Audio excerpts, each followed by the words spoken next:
그래서 제가 답답해서 하나님의 뜻은 무엇인가? 하나님의 뜻대로 사는 게 뭔가? 그래서 쓴 책이 하나님의 뜻은 무엇인가?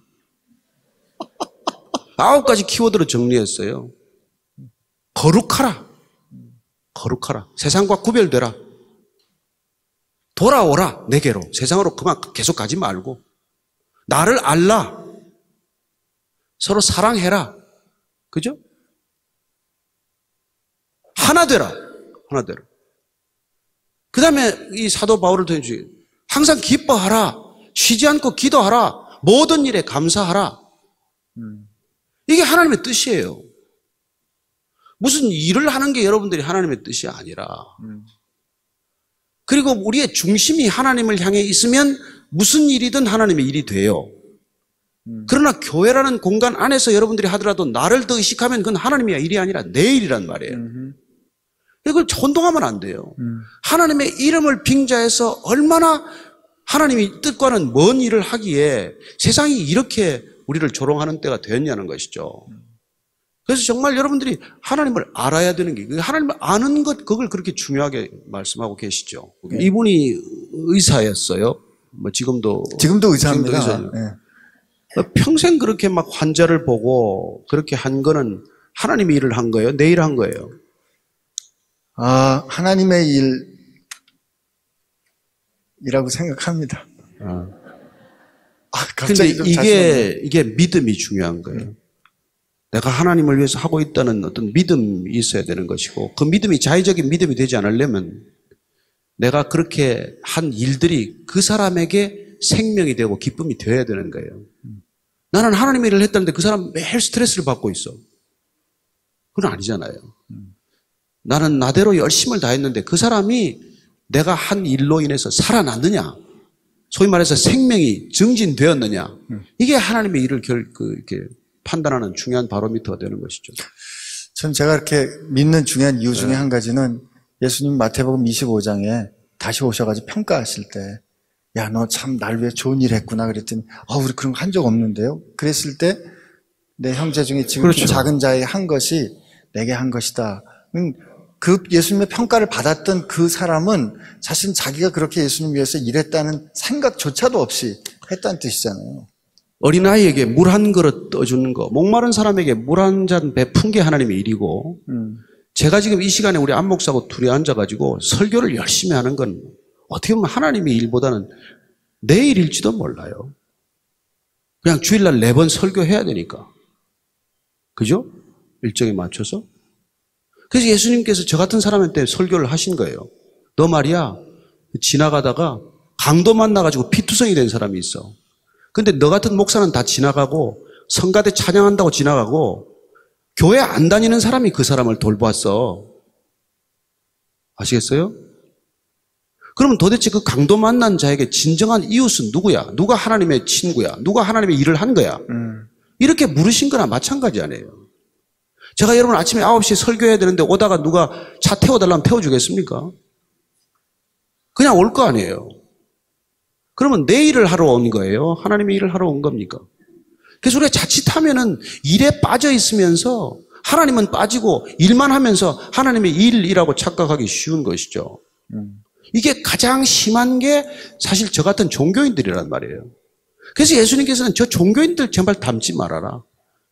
저자들은 다 독사의 자식들이다. 저자들은 다 무덤에 회칠한 자들이다. 저와 여러분들이 정말 깨어있지 않으면 우리 깜빡깜빡 쏘는 거예요. 우리는 열심히 지금 하나님의 일을 하고 있다고 착각하는 것이죠. 아까 누군가 하나님의 뜻에 대해서 질문을 하셨고 또 목사님께서 그 9가지 주제에 대해서 말씀을 해주셨는데 힘든 것 같지만 사실 우리가 그 뜻대로 살 수만 있다면 여러분과 제 삶이 얼마나 향기롭겠습니까? 여러분과 제 삶이 얼마나 고상하고 또 정말 아름다울까. 제가 오늘 오전 생각해요. 설교에 그렇게 했잖아요. 우리가 복음을 더 들어야 되나? 우리가 성령의 은사를 더 구해야 되나? 이런 게 아니다. 짐 월리스의 말에 따르면 우리가 필요한 건 지금 삶을 나누는 거다. 서로 사랑하는 거다. 정말 사랑하는 거다. 그게 지금 가장 급한 거라고 말씀드리지 않았습니까? 사실 우리가 이웃들하고 소통이 자칫하면 그리스도인들이 제일 어려워요. 제일 힘든 거예요. 불신자들하고 교제도 안 하려고 그러고 그냥 그 사람 교회 다니나 안 다니나 그걸 자꾸 이게 잣대로 삼으려고 하고. 아니 그런 거 묻지 말고 그냥 도움이 필요하면 같이 돕고 같이 식사할 수 있으면 식사하고 그리고 조금 더 내가 손해볼 일이 있으면 손해볼 여력이 있으면 손해보고 그렇게 사는 거예요. 그렇게 살아가는 거. 그게 말씀대로 사는 거예요. 말씀 기억하고 말씀대로 안 살면 얼마나 그게 하나님이 기가 막히겠어요. 그러니까 참 저와 여러분들이 정말 이 시대 고민하기 위해서 예수님을 계속 만나야 된다는 거예요. 예수님한테 직접 얘기를 들어보면 예수님 얘기 다 있단 말이에요. 어떻게 보면 우리가 중요한 거는 유치원에서 다 배웠는데 유치원에서 배운 대로 안 살아서 세상이 이렇게 엉망된 거 아닙니까? 줄 서라, 신호위반 하지 마라, 약속 지켜라, 부모 말 잘 들어라.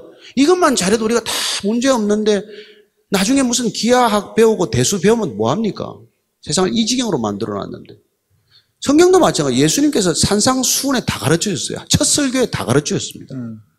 여러분들 자꾸 궁금하면 첫 설교 돌아가면 됩니다. 뭐라 그러셨나?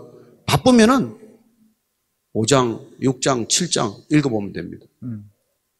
목사 설교 100편 듣는 것보다 예수님 설교 한 편을 듣는 게 낫다는 것이죠.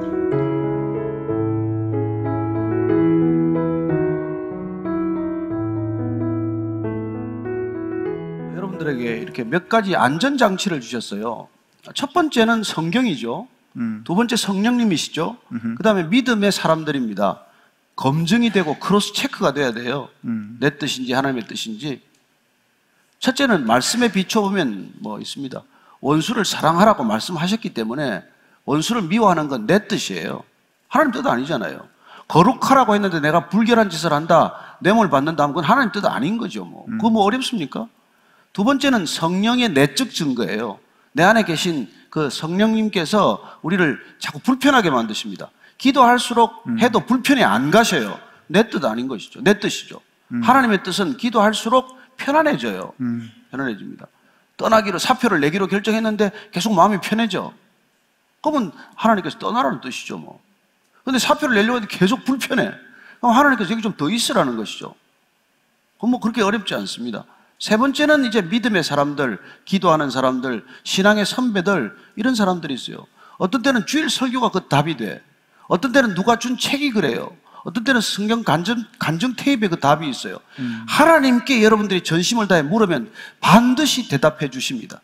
걱정하지 마십시오. 아멘. 저도 그거 확실히 믿습니다.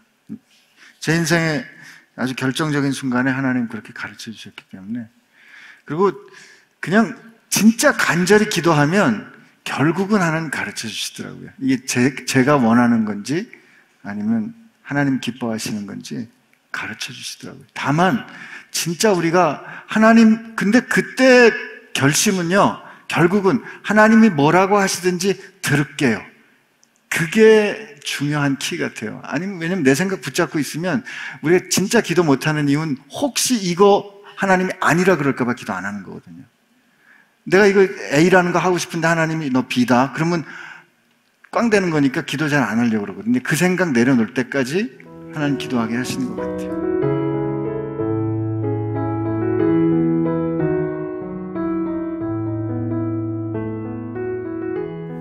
내 꿈은 이루어지면 뭐라고요? 누군가 불행해져요. 근데 하나님이 주신 꿈은 이루어지면 나도 기쁘고 다른 사람도 기뻐요. 예를 들어서 우리가 가정을 한번 예로 들어봅시다. 한 남편이 뭐 정말 돈을 많이 벌기로 결정하고 가정을 돌보지 않고 뭐 자기가 목표하는 돈을 벌었다고 칩시다. 그렇게 돈을 버는 과정 속에서 얼마나 많은 가족들이 슬픔과 탄식이 있겠어요.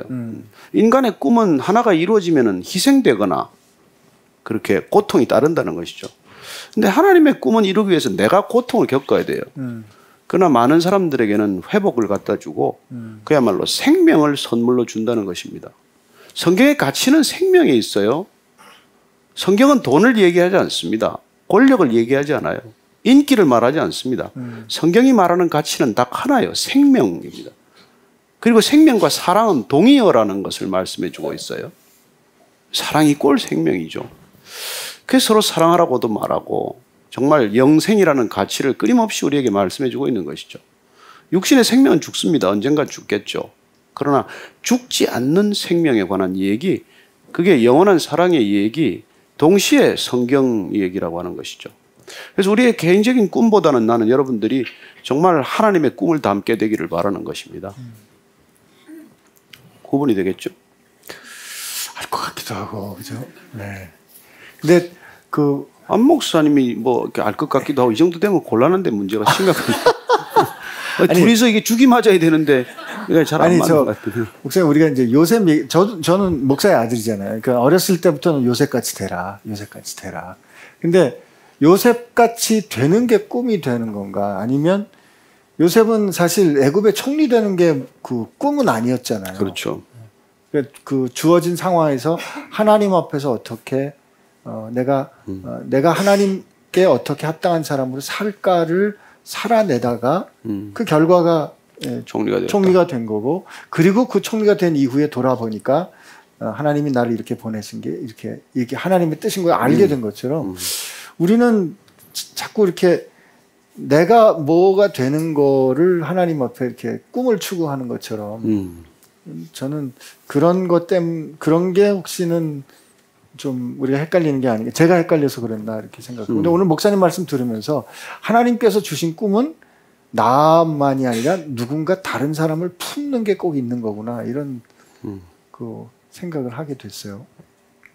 근데 저는 이제 그 꿈이 조금 더 궁극적인 꿈이 되기를 바라는 것은 예를 들어서 내가 뭐 좋은 남자를 만나서 좋은 결혼하고 싶다. 근데 결혼해서 뭐 할 건데? 그 꿈이 이루어져서. 애기 낳아서 뭐 할 건데? 잘 키워야지. 애들 잘 키워놓고 뭐 할 건데? 그래서 우리의 꿈은 그보다 크다는 것입니다. 내 개인적인 꿈보다도. 그래서 그 꿈이 나로부터 비롯된 것인가, 하나님으로부터 비롯된 것인가는 첫 번째는 성경 속에서 얻는 꿈이 있어요. 예, 제 경우에는 성경 말씀 가운데서 꿈을 발견했습니다. 그건 뭐냐면은 그리스도의 풍성을 다른 사람에게 전하게 하라 하는 그 한 성경 말씀이었어요. 이분 안에서 너무나 큰 보화를 발견했고 너무나 놀라운 기쁨을 맛보았기 때문에 쾌락이 기쁨이 아니라, 즐거움이 기쁨이 아니라, 단순한 만족이 기쁨이 아니라 우리 영혼의 기쁨을 맛보았기 때문에 이걸 누군가에게 전하라 하는 게 꿈이 된 거예요. 그래서 실제로 그런 꿈을 지금 저도 이루어가고 있는 중이고, 저는 그 꿈이 이루어질 때 너무나 정말 기쁨을 맛보는 것이죠. 그러나 내가 뭐가 되고 싶었다. 저도 뭐 대통령 되고 싶은 꿈이 왜 없었겠어요. 정치부 기자도 하고, 예? 정치학과를 전공을 10년 동안 대학에서 정치학을 전공하고, 권력이 뭐라는 것도 너무 잘 알고, 그리고 또 수많은 정치인들과 그런 뭐 네트워크도 가지고 있고. 그러나 제가 그 길을 벗어나서 이리 온 까닭은 그 정치를 하고 싶다는 건 그때는 내 꿈이었고, 아니 모든 정치인이 그렇다는 건 아니에요. 그러나 내 야망이었다면 이 꿈은 저는 분명히 하나님으로부터 비롯된 꿈이라는 것을 알고 있고, 그리고 이 꿈은 아무리 고통스러워도 또 갈만한 가치가 있다는 걸 알고 있고, 그리고 이건 당대 끝나지 않아요. 나는 떠나겠지만 이 꿈은, 하나님으로부터 비롯된 꿈은 사라지지 않습니다. 그런 차이가 있다는 것이죠.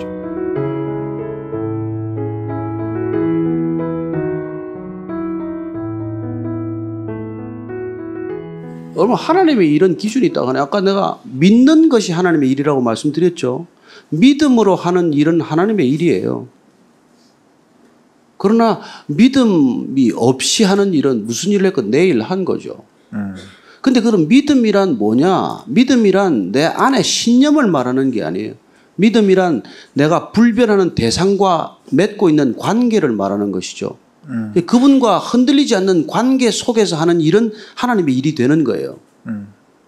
제가 지금 여기서 그런 관계 속에서 여러분들한테 말씀을 전하고 있다면 이건 하나님의 일이 되지만, 내가 그분을 떠나서 내가 이 교회를 좀 키워야 될 텐데, 이분들 헌금을 좀 많이 하게 해야 될 텐데, 이분들 재능을 좀 써서 우리 교회가 좀 커져야 될 텐데, 이런 생각들을 하고 있다면 내가 그 생각이 축이 옮겨가는 순간 이건 내 일이 되고 말아요. 그래서 저는 겉으로 보면 하나님의 일인지 내 일인지 몰라요. 하나님만이 우리의 중심을 아신다고 말합니다. 그래서 여러분들이 내가 이걸 하나님의 일인가, 여기 이 안에서 하면 하나님의 일이고 이 밖에 나가서면 세상 일이다, 그런 일은 없습니다. 저는 여러분들이 정말 내가 대면하는 하나님과 그야말로 얼굴과 얼굴을 대면하여 이 일을 하고 있는가? 그리고 날마다 내가 그분을 의식하면서 일을 하고 있는가? 아니면 나를 더 의식하는가? 그게 기준이에요. 근데 목사님, 우리가 이제 하는 일에서 정말 이게 영광스럽고 고상하고 정말 나도 기쁘고 하면 이런 고민이 안 생길 텐데, 하다 보면 뭐 좀 진창에 빠지는 것 같기도 하고 좀 힘들기도 하고 뭐 이런. 그래서 그분과의 관계가 그렇게 중요하다는 거예요. 그분과의 관계가 확고하면 진창에 있어도 문제가 안 돼요. 우리가 성경에 잘 아는 대로 요셉이 감옥에 가건 오해를 받아서 감옥을 가건 뭐 노예로 팔려가건 이게 중요하지 않단 말이에요. 그래서 성경은 그런 상태를 놓고도 형통하다, successful하다라고 말해. 네. 이게 말이 되냐고요. 왜냐하면 그는 어디에 있건 상황이 나를 지배하는 사람이 아니라 하나님과의 관계가 나를 지배하는 삶을 살기 시작했기 때문에 그는 어디에 있으나 하나님의 일을 한 것이죠. 노예로 팔려갔어요. 누구나 노예 일을 하고 있습니다. 그러나 요셉은 하나님의 일을 한 거예요. 그때 놀랍게도 가정총무가 됐는데. 그러니까 목사님, 그때 요셉이 했던 그 노예로서의 삶의 시간들은 나중에 총리가 됐기 때문에 하나님의 일이 아니고 그 자체로 그 당시로 하나님의 일이 된 것이죠. 그래서 그는 하나님의 일이기 때문에 상황에 묶이지 않았어요.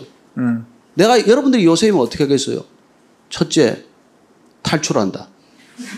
가서 형들을 다 죽인다. 하나씩 복수한다. 둘째, 포기한다. 노예로 산다. 셋째, 자살한다. 그게 사람들이 살아가는 방식이에요. 요즘은 그 보디바라의 아내하고 잘 해본다 뭐 이런 것도 있어. 그렇게 날 좋아한다는데. 목사 맞아? 요즘 세상이 그렇다고요. 근데 요셉이 그 상황에 안 묶인단 말이에요. 왜냐하면 하나님과의 관계가 내가 묶여있는 관계이기 때문에 그 상황이 나를 지배하도록 내버려 두지 않아요. 그래서 노예로 살아도 노예가 아닌 거예요. 우린 다 노예로 살고 있어요. 그러나 요셉은 노예라는 신분에도 불구하고 노예로 살지 않아요. 자, 두 번째, 감옥에 갔어요. 억울하게 감옥에 갔어요. 모함을 받아갔어. 자, 다시 감옥살 창틀에 목 메고 죽는다. 선택 2, 기어이 탈옥해서 복수한다. 세 번째, 그냥 삼시세끼 주고 먹는 대로 산다. 그 상황에 묶이지 않았단 말이에요. 그래서 그는 감옥 안에서도 하나님과 대면하여 하나님의 일을 하고 사는 사람이 된 거예요. 그래서 감옥에 들어가서 전옥이 되고 이 사람이 전옥으로부터 모든 권한을 위임받아서 죄수들을 하나씩 상담하는 거기 목회를 시작한 거예요. 거기 요셉은 감옥 안에서 목사가 된 거예요. 저는 여러분들이 어디에 있든지 목회적 삶을 살 수 있다는 것을 기억하십시오. 그때 여러분은 하나님이 쓰시는 하나님의 종이 될 것입니다. 뭐 꼼짝 말하네. 네. 당신의 모든 상황에서도 네. 당신은 어떤 상황에서든지 하나님의 일을 우리가 뭐 감옥을 갔습니까? 우리가 노예로 팔려갔습니까? 근데 뭐 그렇게 이게 의미가 있네 없네 그런 소리 하지 마십시오. 다 뭐 먹고 너무 편해서 그런 고민을 해.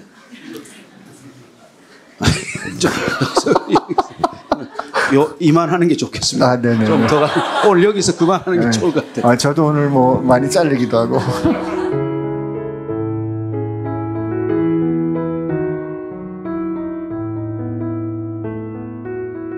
중요한 결정을 앞두고 남들이 말리는 선택을 하려고 하는데 제 마음이 가는 대로 해도 될지, 하나님께서 말리고 계신 건지 어떤 기준으로 선택을 하는 게 좋을까요? 제가 믿음이 부족해서 하나님 음성을 잘 모르겠어요. 저는 이게 늘 성경을 읽고 있으면 이게 금방 걸립니다. 안테나에 걸리는데, 이게 하나님하고 교신이 없다가 이런 일만 있을 때 불쑥 하나님 어떻게 할까요 하니까 이게 잘 안 걸리는 거예요. 안 걸리는 건데, 하나님의 뜻에 맞다고 확신이 있으면 누가 반대도 갑니다. 그런데 하나님의 뜻을 모르면 사람들이 여럿 반대하면 흔들리죠. 저는 하나님의 말씀을 받았기 때문에 제가 신학교 갈 때 모든 사람이 반대했습니다. 아십니까? 제 아내도 죽을 힘을 다해 반대했어요. 그러나 하나님의 말씀을 받았기 때문에 저는 갑니다. 저는 이 교회가 시작될 때 모두 반대했습니다. 제 아내가 특히 반대했습니다. 그러나 하나님이 음성을 주셨고 하나님의 뜻을 주셨기 때문에 저는 누가 뭐래도 흔들리지 않습니다. 그래서 오늘 아침에 그 설교 말씀하시다가 긴가민가 하면 안 들은 거다 그러신 거군요. 그러니까. 벌써 흔들리면 끝난 거예요. 그냥 포기하세요. 흔들리면 포기하시랍니다. 근데 여기서 이게 하나님의 음성인지 아닌지 모르겠습니다. 아닙니다. 아니어서 모르는 거예요. 그렇지. 그건 이런 것 같아요. 여자가 뭐 임신했는데 애가 있는지 없는지 모르겠습니다. 안 된 거죠, 모르면. 어떻게 그걸 모를 수 있습니까? 그래서 저는 그게 여러분들이 늘 주파수를 맞추고 있는 게 중요한 거죠. 하나님의 뜻과 주파수를 맞추고 있으면은 이게 뜻이 자꾸 걸리게 돼 있어요. 안테나를 세상에다가 길게 빼놓고 있으면 세상 소리가 자꾸 들리지 않습니까? 그러니까 우리가 마음이 번잡해지는 것이죠. 근데 하나님께 딱 주파수를 맞추면 심플해요, 심플해. 삶이 단순해집니다.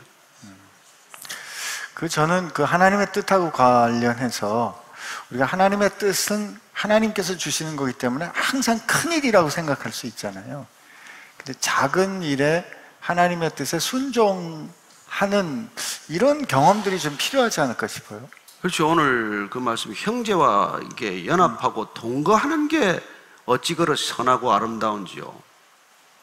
예를 들어서 뭐 선교지에 큰 뭘 짓는 게 선하고 아름답다고 얘기하지 않았잖아요. 세계에서 제일 큰 교회를 이루어라. 얼찌그리 선하고 아름다운 거. 이렇게 말하지 않습니다. 옆에 있는 형제하고도 동거하지 못하고 연합하지 못하면서 교회가 커지면 뭐해요? 교회 아닙니다. 제가 다는코 얘기하지만은 그건 형제와 동거와 연합이 없는 곳은 교회 아니에요. 종교기관입니다. 여러분, 참 교회란 그게 아니에요.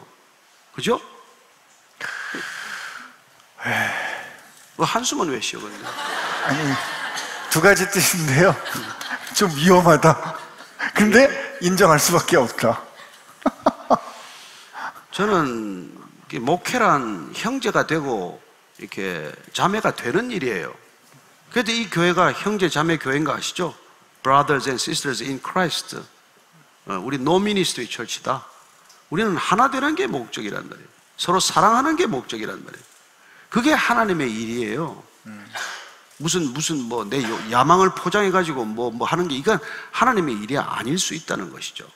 그것도 다 뭐 하나님의 일이 될 수도 있고 안 될 수도 있는데 그건 내 기준이 아니라 성경이 기준이란 말이에요. 성경이 기준이라는 거예요. 그러니까 여러분들이 말씀을 모르면 다 당할 수밖에 없잖아요. 왜 점을 보러 갑니까? 왜 자꾸 뭐 예언을 들으러 가요? 왜 능력 있는 사람 찾아갑니까? 말씀이 내게 없으니까, 내게 능력이 없으니까, 내게 대책이 없으니까 또 흔들리게 마련이죠.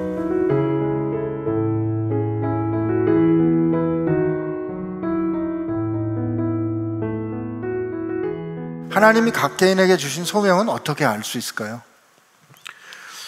뭐 저는 부담감이라고 생각해요. 네. 왜 보면은 뭐 이렇게 어떤 영역을 보면 마음이 아픈 게 있잖아요. 저는 뭐 예를 들어서 이렇게 신문을 보다가 왜 신문은 이렇게 거짓 보도를 많이 하지? 그러면 사실은 계속 그 언론에 대한 관심을 계속 갖지 않습니까?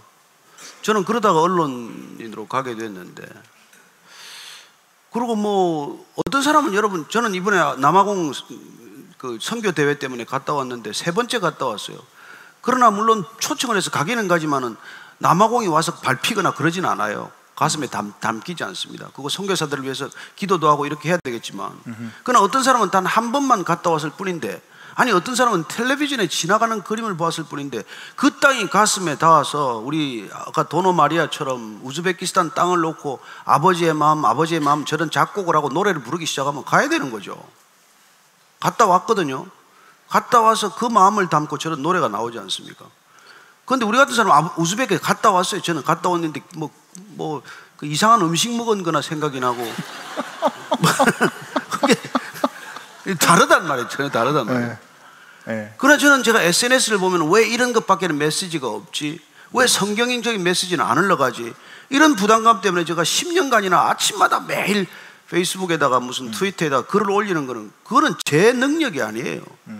제가 뭐 할 일이 없다고 10년 동안이나 아침마다 그 일을 하겠어요?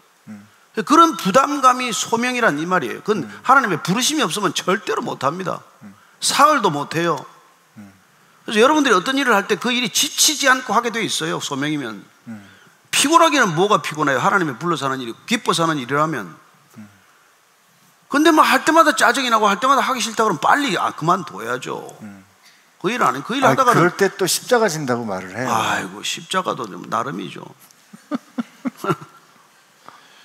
십자가란 하나님의 부르심이 있는데 그 일을 그만두고 싶을 때 이게 하나님께서 지어준 소명이라는 걸 깨닫는 게 십자가지, 안 불렀는 걸 가지고 계속 내가 십자가다, 그런 이게 허황된 주장이 너무 많아요. 그래서 신학교 가면 신학교 교수님이 그런 얘기해요. 여기 안 불러서 온 사람이 태반이구만, 이런 얘기 하거든요. 그러니 우리가 정말 소명에 대해서 정직해야 돼요. 뭐 다 일이 안 돼서 뭐 선교사로 왔다. 아니요. 여기서 전도 한 번도 안 해본 사람이 거기 가서 전도가 됩니까? 그래서 저는 우리가 소명이라는 건 너무나 정직하게 깨달을 수가 있어요. 이게 내 부르심인가 아닌가. 근데 목사님 그런 소명, 목사님도 왜 그 메시지 하실 때 오히려 힘이 나고, 그렇죠. 그런 경험을 말씀을 해주셨는데, 그러니까 하나님께서 이렇게 부르실 때는 막 그 일만 생각하면 기쁘고 감사하고. 아니 우리가 뭐 이게 보면 그렇잖아요. 예레미야가 막 말씀을 안 전하면 속에 중심에 불 붙는 것 같은 이런 게 있단 말이에요. 모세가 그래서 발견한 게 뭐냐면 떨기나무에 타지 않는 불. 그게 여러분 우리에게 주는 소명이에요. 그게 오면 그것만 생각하면 기쁨이 넘치는 거죠. 뭐 죽을 것 같지만 또 단에 올려놓으면 또 그냥 뭐 설교를 하는 것도, 그것도 부르심이 있어야 하는 것이지. 저는 이 시대에 메신저로 부름을 받았다는 그런 분명한 소명의식이 있어요. 그래서 뭐 죽는 날까지 이거 하고 가게 해달라 그런 기도를 합니다만은 각자에게 그런 영역이 있단 말이에요. 어떤 사람은 평생 글을 쓰다가 갈 수도 있고, 저기 플로리스트도 그래요. 여기 장식해 주는 분 정말 대단하신 분인데 그냥 저거 정성스럽게 우리 같으면 그냥 뭐 하나 던져주고 가면 되는데 와서 저걸 다 꼽고 또 난을 치고 말이죠. 제가 보니까 몇 시간 어제 그 작업을 하더라고요.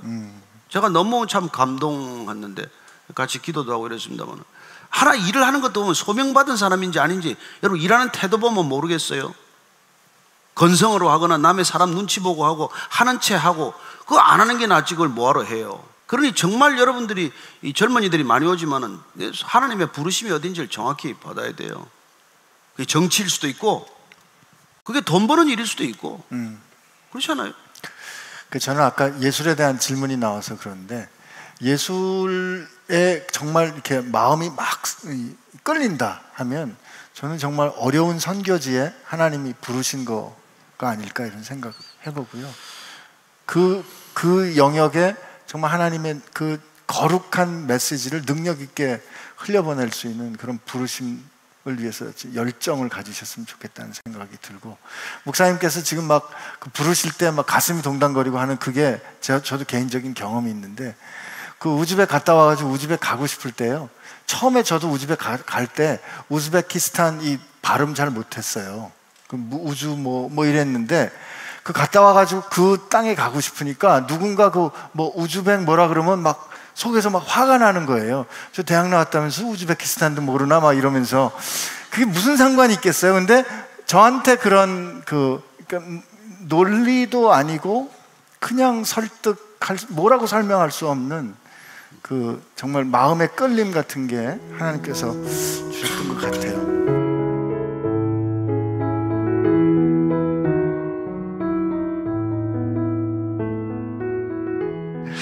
그래서 이제 우리가 사실 뭐 하나님이 나를 찾아오셨다, 나한테 이렇게 말씀하셨다, 그 표현을 조심하셔야 되는 것이죠.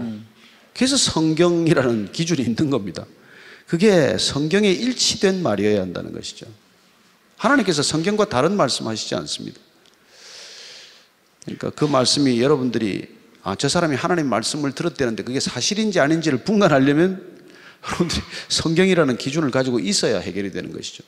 이단을 여러분들이 뭐 막으려고 했을 필요 없습니다. 성경이 안에 있으면 이단은 그냥 한순간에 식별이 되는 것이죠. 그 목사님 말씀을 이미 주셨지만, 왜 우리가 하나님의 말씀을 듣고 싶은데 누군가 이렇게 말씀을 듣는 분한테 가서 이렇게 고개를 들이밀고 하나님 뭐라 그러는지 좀 가르쳐 주세요, 이렇게 하는 분들이 계시잖아요. 좀 답답한 심정에서 그럴 수도 있고 또 있죠. 어떤 분들은 또 그렇게 해야 꼭 뭔가 하나님의 음성을 듣는 것 같은 분들이 계신데 하나님께서 말씀하시는 분이니까 누구에게든지 말씀하시는데 내가 귀가 어둡습니다. 잘 안 들립니다. 그래서 잘 들리는 분한테 찾아가서 자꾸 뭐라 그러십니까? 네. 그렇게 얘기하는데 정말 하나님께서 이 사람에게 이런 말을 전하라고 하지 않았다면 여러분 그 말 어떻게 그걸 여러분들이 믿을 수 있겠어요? 전하라고 하는 말을 우리가 성경 사도행전에 보면 가서 이 말을 전하라는 말씀을 하시고 그리고는 전하는 사람한테도 누가 찾아올 것인데 하는 말씀을 동일하게 해주세요. 그러니까 매치가 되지 않으면 사실은 개인의 말인지 하나님의 말인지 어떻게 우리가 검증할 수 있겠어요? 저는 여러분들이 하나님을 신뢰하면 하나님께서 여러분들에게 정말 지극히 자연스럽게 말씀해 주실 것이라고 믿습니다. 왜냐하면요, 여러분들이 너무 사랑하고 있으면은 이게 어떤 경로를 통해서든지 하나님이 말씀하시는 게 들리기 시작을 합니다. 꼭 이 예배 자리가 아니에요. 밖에 정말 친구들을 만난 자리에서 들녘을 거닐다가 깊은 밤 혼자 묵상하다가 어떤 때 어떤 형태로 주님께서 오실지 몰라요.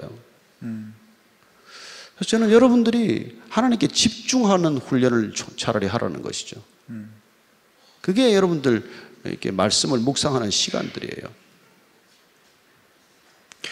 그 마지막에 지금 목사님 말씀을 해주셨는데 하나님께 집중하는 훈련을 하세요. 마치 하나님을 만나는 것은 훈련하면 안 되는 것처럼 우리는 생각하는데 하나님과 함께 일정하게 늘 만나는 그런 훈련이 우리에겐 좀 필요. 이렇게들 말합니다.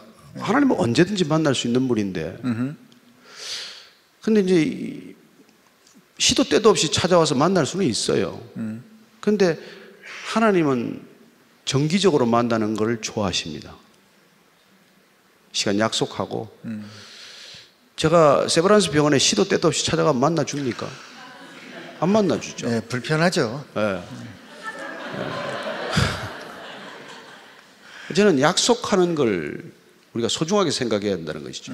하나님은 약속하시는 분이고 그렇게 어떤 구별된 시간을 정해놓고 여러분들이 하나님을 묵상하는 훈련을 한다는 것, 그건 약속을 내가 지키는 그런 시간들을 갖는 것이죠. 우선순위를 그분께 두었다는 뜻이고 하나님께서도 내게 우선순위를 주십사고 하는 부탁이에요. 난 그건 좋은 꼭 훈련이라는 표현이 아니더라도 그는 하나님을 하나님으로 존중해드리는 태도라고 생각하는 것이죠. 하긴 그러고 보면 그 하나님이 우리를 향해서 이렇게 관계를 가지기를 네. 원하셨는데 하나님과 우리가 하나님 앞에 나아갈 때 그렇게 정말 예의를 갖추고 하나님을 사랑하는 존중하는 뜻에서 하나님 저 매일 8시에 하나님 앞에 와도 될까요? 하는 그런 결정이라면 좋죠. 네. 갓난 애는 약속을 할 능력이 없습니다. 걔가 뭐 대소변을 가릴 수 있는 것도 아니고 언제든지 울기만 하면 봐주죠. 근데 걔가 5살, 6살이 돼서도 울기만 한다고 봐줍니까? 볼기짝이나 맞죠. 그래서 저는 우리가 신앙을 처음 가졌을 때 그 기준을 일생 가지고 간다는 게 그게 맞지 않는 생각이라는 걸 가끔 잊어버려요. 그래서 내가 처음에는 하나님이 나를 이렇게 선대하시더니 나를 잘 대해주시더니 왜 갈수록 나를 멀리 하시나 이런 생각을 자꾸 갖기가 쉬운데 여러분 가장 안타까운 건 성장하지 않는 아들이에요. 그냥 늘 미숙아로 있는 것처럼 답답한 게 어디 있습니까? 저는 하나님께서 신앙의 성장과 성숙을 위해서 매듭을 지어주시는 분이라는 것을 경험했어요. 때가 되면은 꼭 실타래 매듭을 풀어가듯이 어느 순간 매듭을 지어주듯이 그런 하나님께서 우리를 섬세하게 이끌어 가시는 것을 경험하는 것이죠. 근데 우리가 늘 그냥 처음 만났을 때 그 기분, 그 느낌, 그 감동 이걸로만 주님을 생각해서는 내 경험에 가두는 하나님이 되고 마는 것이죠.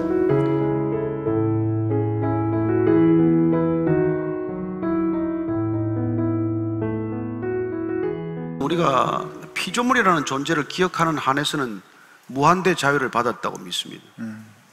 우리가 창조주로 우리 자신을 이렇게 높이고자 하는 교만에 빠지지만 않는다면 하나님은 우리에게 모든 것을 허락하신 그런 놀라운 자유를 경험하는 것이죠. 근데 이제 우리가 살면서 그런 고백하잖아요. 아, 이렇게 된 거는 정말 주님의 뜻이다. 이렇게 고백하는 그런 거는 아마 뒷부분의 질문이 내가 자유로 선택했는데 알고 봤더니 이게 주님의 뜻이었다. 이런 거는 그럼 주님의 뜻은 우리를 사랑하는 것입니다. 그리고 우리를 살리는 것입니다. 그리고 우리를 그분 계신 곳으로 초청하는 것입니다. 그래서 우리가 하나님의 뜻에 대해서 너무나 혼란스럽기 때문에 저는 성경을 반드시 읽어야 한다고 믿는 사람이에요. 하나님 뜻은 복잡하지 않습니다. 자유의지를 준 사람이 준 대상한테 뭘 그렇게 복잡하게 요구하겠어요. 자유의지를 줬는데, 그래서 하나님께서는 우리 성경 전체를 보면 거룩하라. 거룩하라. 거룩하라는 이미 타락한 세상 속에서 구별되라는 뜻이죠. 그리고 그 구별된 삶을 위해서 돌이키라고 말해요. 이게 회개를 말하는 것이죠. 그렇게 가면 죽는다. 내게로 돌이키라. 그리고 돌이켜서 나를 알라고 말씀해요. 하나님, 여러분 알아야 연애를 하든지 사랑을 하든지 알 것 아닙니까? 나를 알라. 사랑하기를 원하고 사랑받기를 원하는 그런 관계를 형성하고자 하는 것이죠. 그리고 그렇게 사랑할 때 우리는 하나됨을 알게 됩니다. 그래서 예수님께서 떠나기 전날 기도를 하는데, 우리가 하나인 것 같이 저들도 우리 안에서 하나가 되게 해주십시오 라고 말합니다. 하나됨. 하나됨이라는 건 어떻게 보면 사랑의 열매고 사랑의 클라이맥스예요. 근데 사도 바울은 그걸 조금 더 줄여서 쉽게 결정했어요. 항상 기뻐하라. 쉬지 않고 기도하라. 모든 일에 감사하라. 이는 그리스도 예수 안에서 너희를 향하신 하나님의 뜻이다. 하나님의 뜻, 하나님을 알게 되면 우리는 그냥 감사하고 기뻐하고 기도하는 관계로 들어간다는 것이죠. 근데 목사님, 우리가 하나가 된다는 거는 무슨 일을 하는데 반드시 한 가지 방법으로 해야 된다. 그건 아니잖아요. 목사님하고 그러니까, 저하고 서로 좀 다른 것처럼. 다르죠. 얼굴이 작고 얼굴이 크고 뭐 이런 것처럼 말이에요. 네, 네. 유니포미티를 말하는 게 아니죠. 유니티라는 것하고 유니포미티가 다르지 않습니다. 다양성 가운데 우리는 하나를 갖다가 그렇게 말하는 거죠. 유니티 인 다이버시티라고 그럴 때 다 다르지만 우리가 하나로 합쳐질 수 있고. 근데 제복을 입혀서 하나 되는 것, 군에 가면은 뭐 전부 군복을 입히다든지 교복을 입힌다든지 하는 건 유니폼을 입혀서 유니포미티를 만드는 것이지만 하나님은 그런 하나됨을 원치 않습니다.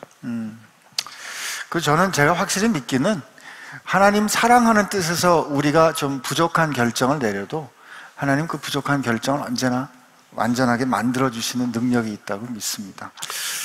우리가 자녀들 키울 때 그러지 않습니까? 자녀들이 수없이 잘못된 결정을 내리고 잘못된 선택을 합니다. 그러나 한 번도 그 아들을 내쫓지 않고 호적을 파지 않고 어쨌건 뭐 결혼해서 살 때까지 지금 그걸 견뎌내지 않습니까? 한 번도 내 마음에 드는 결정이라고 생각한 적이 별로 없어요. 모든 결정이 내 뜻과 어긋나는 결정들을 대개 하게 되어 있습니다. 그러나 끝까지 사랑하고 인내하고 견디고 포용하고 지금까지 인정해준 대가로, 그 대가는 딱 하나죠. 나를 아버지로 아직도 부르는 거. 그게 밖은 뭐가 있어요? 제 아들이 저한테 해줄 수 있는 건 아버지라고 부르는 것 말고는 아무것도 없어요. 네. 진짜 바라는 게 없으시군요. 그런데 그게 그 전부예요. 저는 제 아들이 저를 아버지로 떠나지 않고 아버지로 부르는 것만으로 저는 기쁘고 그걸로 그냥 당연해요. 전부예요, 그게. 아니, 왜 할아버지들이 그 할아버지 사랑해요라고 왜 아이들이 그 굉장히 그 말도 안 되게 된 그림 같은 거, 그거 그냥 여기 핸드폰에 넣어가지고 그거 보고 벌쭉 웃으시잖아요. 저는 어쩌면 우리를 향한 하나님의 사랑도 그런 게 아닐까. 얼굴 보는 것만으로 얼굴 보는 것만으로 기쁘겠죠.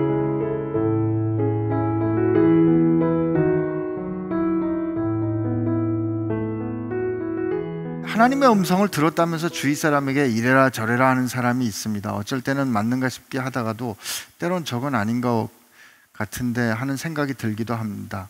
하나님의 음성을 들었다는 사람들은 어떻게 분간하면 좋을까요? 첫째는 하나님의 음성을 듣었다고 사방에 떠들고 다니는 사람은 아닌 거죠. 그 하나님의 음성을 들으면은 애들도 조용해져요. 정말 이렇게 달라집니다. 그리고 하나님께서 특별히 저 사람에게 전해라 하는 말이 있을 수 있죠. 그러면 정말 그분에게만 조용히 전할 수 있습니다. 그러나 되게 그런 경우에 성경을 보시면 여러분들이 알겠지만은, 내가 뭐 아나니아가 가서 사울을 만나라 할 때는 사울에게서도 그런 말씀을 전한다. 누가 올 것이다. 또 고넬료 집에 갈 때 베드로야 안 가겠다고 고집을 부렸는데 3번씩이나 보자기를 보여주고 가라. 그럼 고넬료는 또 누가 올 거다. 올 것이다. 하나님은 그렇게 이렇게 서로에게 만날 수 있는 길을 열어주신다는 것입니다. 그래서 뭐 내가 음성을 들었다. 당신하고 결혼하라 그런다. 말도 안 되는 얘기 하지 말라고. 제발 좀. 하나님이 당신하고 결혼하라고 그랬으면 나한테도 말씀하실 것이니까 좀 기다려 보시오. 예, 그래서 음성을 함부로 전하는 것은 대단히 위험한 일이거니와, 둘째, 가장 기본된 원칙은 하나님은 계시된 말씀을 기록된 말씀과 이렇게 충돌하게 하실 수 없는 분입니다. 이 기록된 말씀의 범위 안에서 하나님은 계시하신다는 것입니다. 그래서 이렇게 우리가 음성을 들었다는 그 뜻과 성경에 기록된 말씀의 뜻과는 절대로 배치되지 않습니다. 그러니 성경 말씀에 검증할 수 없는 그런 하나님의 뜻이라고 와서 이렇게 얘기하는 것은 뭐 불을 보듯이 뻔한 얘기죠. 그리고 얼마나 많은 영적인 이 체험들을 가지고 와서 혼란스럽게 하는지 몰라요. 저는 여러분들이 영적인 체험은 어떤 종교에나 있다는 것을 기억하시고, 그게 꼭 성경적인 영적 체험인지 아닌지를 이 말씀에 비추어 분간할 수 있게 되기를 바랍니다. 그러기 위해서, 우리가 분간하기 위해서도 이 분간의 잣대인 말씀이 우리에게 있어야 한다는 것이죠. 그러면 쉽게 구분이 돼요. 이게 말씀이 없으면 하나님의 말씀입니다 하면은 그냥 훌러덩 넘어가요. 여러분, 하나님의 말씀이라고 하는데 아무리 뭐 심장이 강한 사람도 그렇게 쉽게 그렇게 맺혀가기가 어려워요. 그러나 말씀이 있는 사람은 금방 분간이 된다는 것이죠. 그런 면에서 우리 신앙하는 우리들이 가지는 좀 고쳐야 될 버릇 중에 하나가, 그런 말 우리 쉽게 하거든요. 하나님이 제게 이런 말씀을 주셨어요. 근데 이제 정말 하나님이 그런 말씀을 주셨으면 우리가 죽든지 살든지 그거 딱 붙잡아야 되잖아요. 근데 사실 우리 신앙 태도에 너무 하나님을 너무 가볍게 여기는 그런 게 있지 않나 하는 생각이, 저는 오히려 이 하나님 말씀을 이래라 저래라 쉽게 말하는 우리의 태도에 관련해서 좀 그런 생각을 좀 저는 해봤습니다. 그래서 음성을 들었다고 참 얘기하는 거가 정말 조심하셔야 합니다. 여러분들도 음성 들을 때가 있겠죠. 그리고 어떤 때는 제 개인적인 간증을 하나 하면은 그 사람한테 꼭 얘기해야 될 것 같은 마음을 주시고 정말 거룩한 부담을 주셔서 정말 며칠간 그렇게 고민한 적이 있는데, 결국 얘기 안 한 게 잘 됐어요. 얘기했다면 큰일 날 뻔했어요, 좌우지간.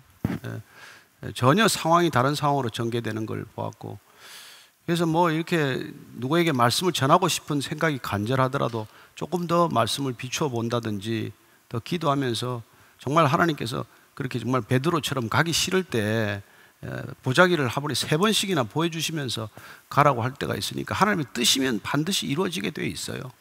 아니면은 조금 더 본인 자신도 하나님의 음성을 분별하는 시간을 가져야 한다는 것이죠.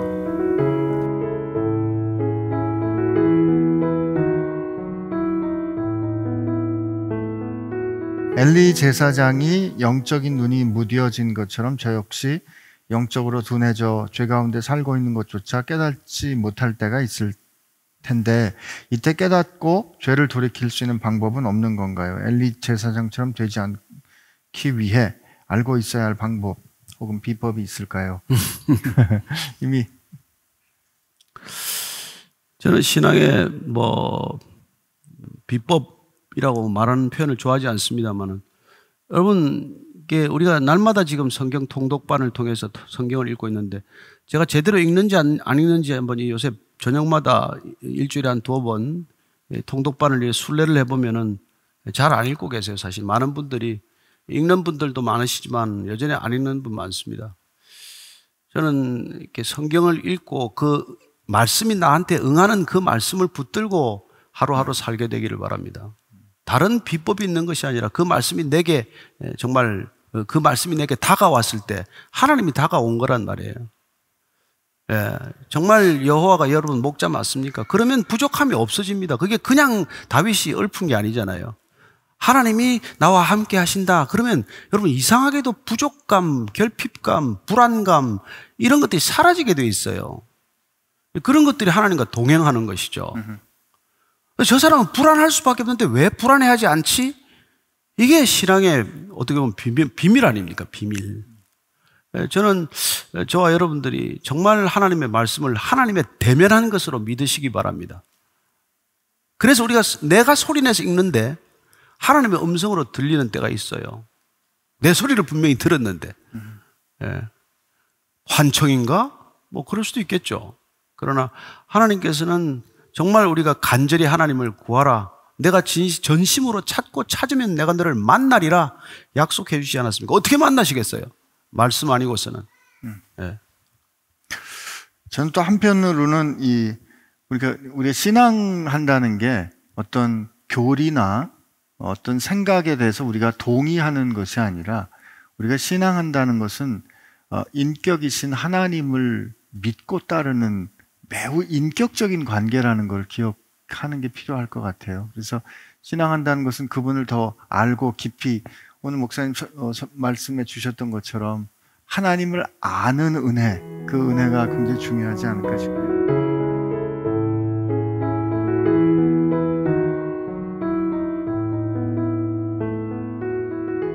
선택의 기로에서 하나님의 뜻이 어떤 것인지 잘 모르겠어요.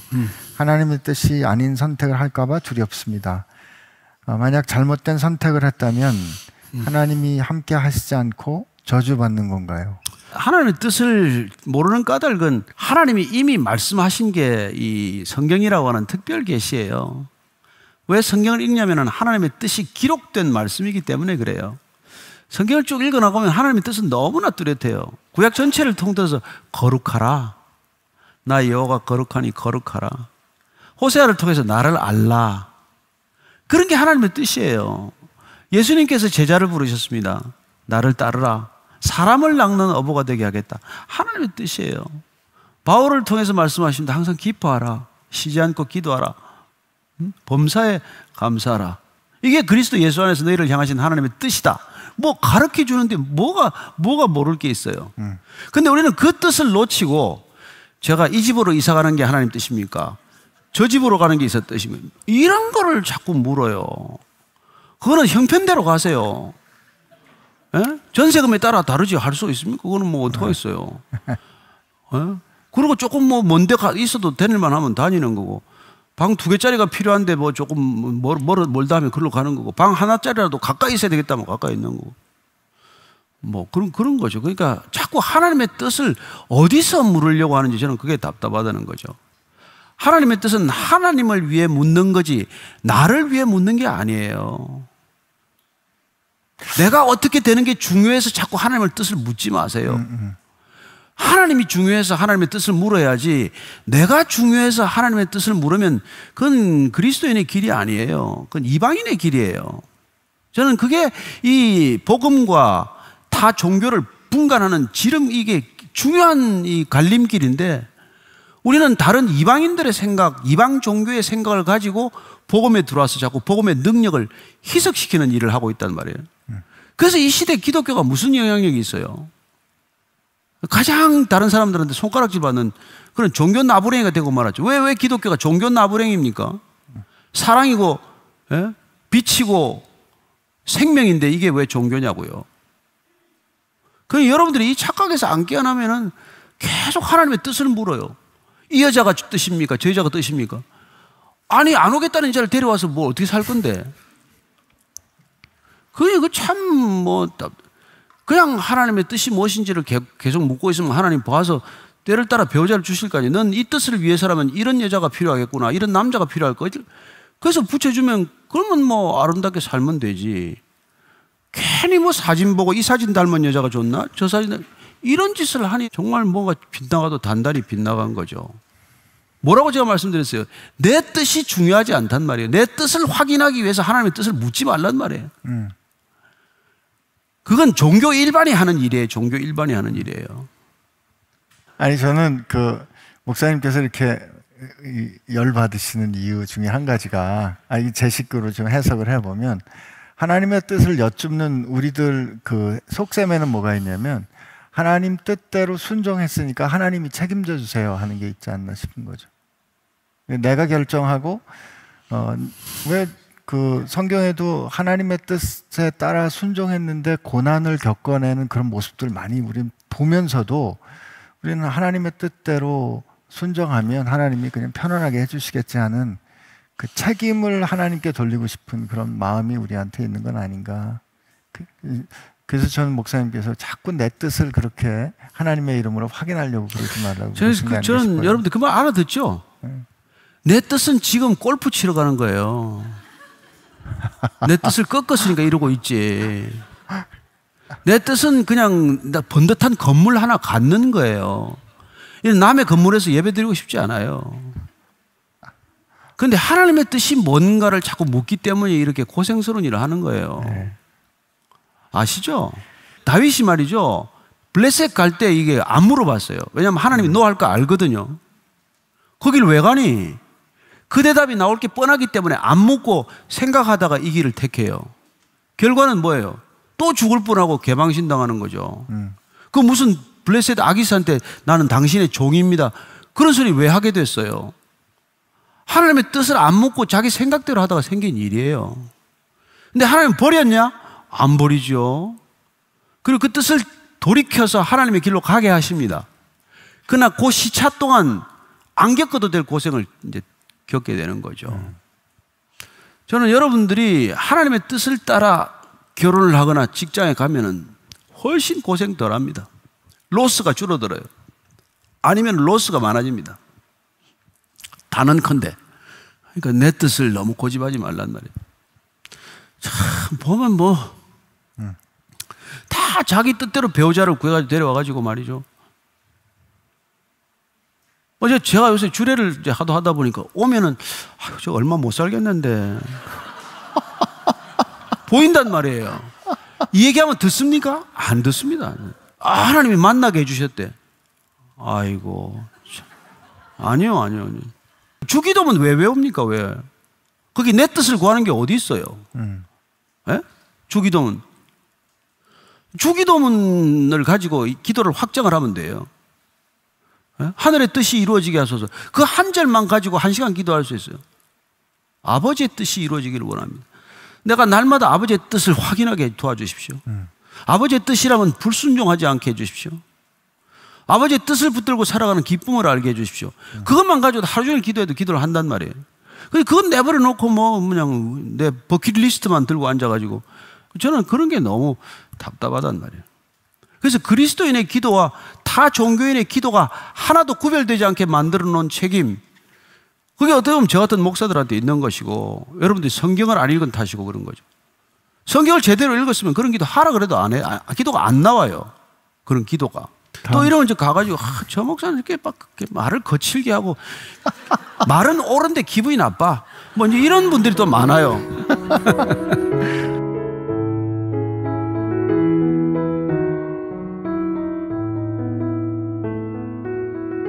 목사님, 20대 초반 대학생입니다. 하나님께서 명확한 사명을 주시고 보여주시기 전에 우리는 어떻게 우리 자신을 준비할 수 있을까요? 명확하게 내가 미래에 어떤 사명으로 쓰임받을지 모르니 지금 이 시기에 제가 무슨 일을 어떻게 하며 지내야 할지 감도 안 잡히고 불안한 마음들이 있습니다. 미국의 PGA 선수를 뽑을 때 처음 그 퀄리파잉 테스트를 할 때 제일 중요한 게 거리를 봐요. 프로는 멀리 쳐야 됩니다, 공을. 프로는 공을 멀리 치는 사람을 뽑아서 방향을 조절해 주는 게 프로가 되는 길이에요. 그 20대, 30대라는 건 우리가 공을 멀리 보내야 되는 나이예요. 열정이 뜨거워야 되는 나이입니다. 여러분, 모세가 사람을 죽일 만큼 열정이 있었기 때문에 그 열정의 방향을 살짝 바꿔서 쓰는 거란 말이에요. 저는 20, 30대 고민할 거 없어요. 무슨 일이 주어지든지 죽을 힘을 다해서 하는 게 그때 습관이 좀 붙어서 몸에 그게 패션이 되건 그게 좋은 버릇이 되건 그렇게 좀 전심전력으로 살아가는 게 필요해요. 무슨 일이 주어지든지 간에 그 일에 한번 전력 투구를 해보는 것, 진짜 마음과 목숨과 힘을 다해서 한번 그 일에 매달려 보는 것, 그래서 어려움을 한번 뚫어내는 것, 이게 한 번이라도 그 어려움을 뚫어낸 사람은 그 다음 어려움이 오더라도 반드시 그걸 뚫어낼 수 있는 그런 의지가 생겨요. 근데 한 번 좌절하고 두 번 좌절하고 하면은 점점 그걸 안 하는 거죠. 나는 지금 이 세대가 가장 큰 비극은 그런 열정을 보기가 어렵다는 거예요. 그래서 여러분 패션 오브 크라이스트라고 할 때 패션은 열정 곧 고난이란 말이에요. 열정 있는 사람은 고난에 뛰어들 힘도 있고 고난을 이길 힘도 있고 고난을 짊어질 기회도 있단 말이에요. 정직함, 그 다음에 열정. 차라리 그런 거 있는 사람은 하나님이 살짝 바꾸기만 하면은 믿음도 열정이 있게 믿음 생활 하는 거예요. 여러분, 그게 바울입니다. 바울이 스데반을 돌로 쳐 죽이는 자리에 갈 만큼 열정적인 사람이에요. 예. 누구보다도 열심히 가말리엘 문화에서 수학한 사람이에요. 그래서 하나님이 쓰는 거란 말이에요. 그것도. 베드로 얼마나 여러분 열정적입니까? 뭐. 예? 주님을 3번씩 부인할 만큼. 예. 근데 그걸 또 뭐 이렇게 그 열정을 바꾸면은 베드로, 피터, 반석이 되는 사람이 된단 말이에요. 젊음의 특권이 뭡니까? 실패를 두려워하지 않는 거죠. 도전하는 거죠. 근데 뭐 자로 재고 이것 재고 저것 재고 너무 신중할 필요 없습니다.